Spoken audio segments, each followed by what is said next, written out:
ఇప్పుడే జీ5 app download చేయండి. చూడండి మీ ఫేవరెట్ టీవీ షోస్ ఎప్పుడైనా ఎక్కడైనా. పెద్దయ్య, మేమెప్పుడు మీతో మాట చెప్పేవాళ్ళం. మేమిద్దరం మీ అంగీకారంతోనే భార్యాభర్తలుగా ఉంటామని. ఇప్పుడు కూడా అదే చెప్తున్నాను. మీరు ఒప్పుకోకుండా మేం కలిసి బతకం, అలా అని ఒకరినొకరు విడిపోయి కూడా బతకలేం.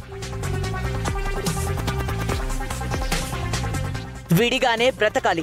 అయినా వీడితో మాట్లాడండి మమ్మీ. వీడు చేసిన ద్రోహాన్ని తలుచుకుంటేనే రక్తం మరిగిపోతుంది. మావేనంత అవమానపరిచాడు. వీడిని మెడబట్టుకొని బయటికి గెంటేయాలి. నీతో గెంటించుకోవాల్సిన కర్మ నాకేం పట్టలేదు.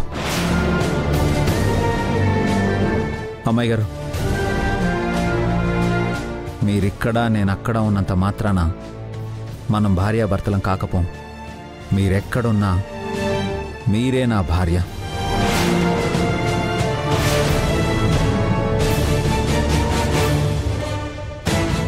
నేనెక్కడున్నా నేనే మీ భర్త.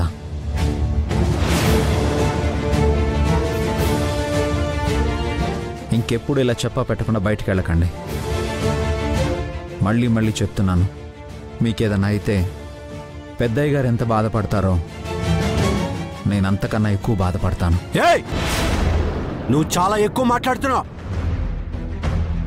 రూపకి నీకు ఎలాంటి సంబంధం లేదని చెప్పారు కదా. ఇంకెప్పుడు రూపను కలవడం గాని రూపతో మాట్లాడడం గాని జరగకూడదు. పొర బయటికి. నానా, ఎందుకు నాన్నా రాజు విషయంలో ఇంత కఠినంగా మారిపోయారు?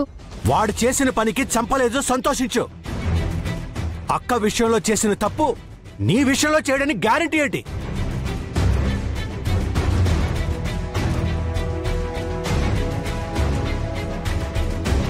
నానా, రాజు ఏం చేసినా ఒక అర్థం ఉంటుంది అని మీరే చాలాసార్లు చెప్పారు. కానీ ఈ విషయంలో మాత్రం ఎందుకు నాన్న అలా అనుకోవట్లేదు? రాజు ఇప్పటి వరకు కూడా నా సేవకుడిగా, నా రక్షకుడిగా మాత్రమే ఉన్నాడు నాన్న. ఎందుకో తెలుసా? మీకోసం, మీ అంగీకారం కోసం, మీ ఆశీర్వాదం కోసం ఎదురు చూస్తున్నాడు నాన్న. అలాంటి రాజు నా విషయంలోనే కాదు, ఎవరి విషయంలోనూ తప్పు చేయడు నాన్న. రూపా, నువ్వు వాడిని వెనకేసుకురావద్దు. నువ్వు లోపలికి వెళ్ళు. రేయ్, నువ్వింకా చూస్తావేంట్రా? పొర బయటికి.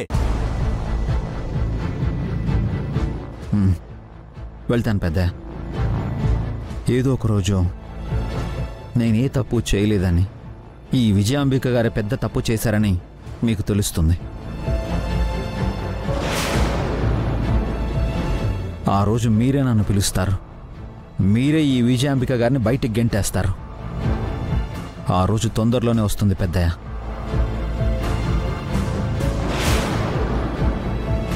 అమ్మాయి గారు, ఇంకెప్పుడు ఇలా చేయకండి.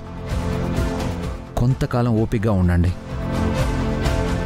మనకంటూ ఒకరోజు తొందరలోనే వస్తుంది. అప్పటి వరకు మీరెక్కడున్నా మీకు కవచంలా నేనుంటాను.